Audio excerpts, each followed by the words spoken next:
The aftershock of the global financial crisis threatens to deprive millions of children of an education. Rising unemployment and diminishing remittances are forcing many families to cut back on education spending or withdraw their children from class. With 69 million children still out of school, there is an imminent danger that progress towards the education for all goals will regress. Since the outbreak of the global financial and economic crisis in late 2008, UNESCO has monitored its impact on countries' education sectors.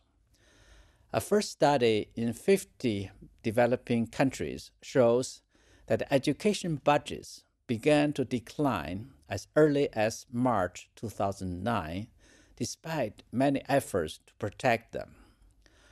Learners from poor and vulnerable families, especially girls, have been the most affected.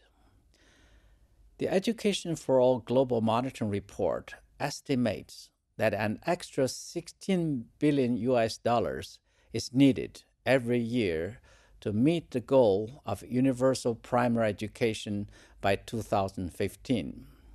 Yet, it's estimated that since 2009, Sub-Saharan Africa alone has lost some $4.6 billion of financing for education per year due to the global recession. To respond to this critical challenge, policymakers need access to the best and the most up-to-date information available.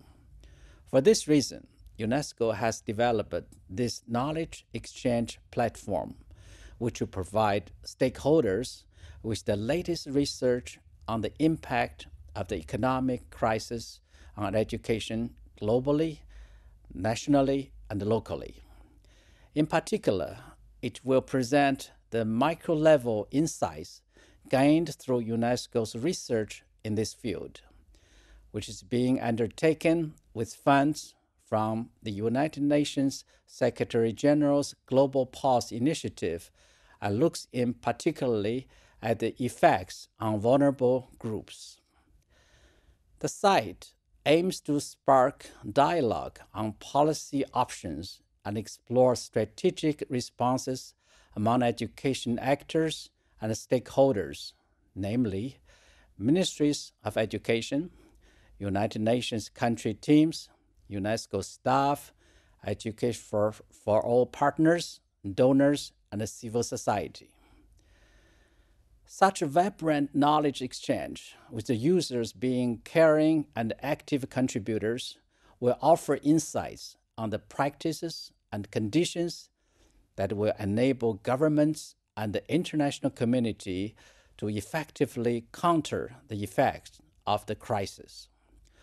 We hope to learn from each other's experiences and by doing so, move closer towards achieving the international education goals. We count on your contributions to keep this important site updated and relevant.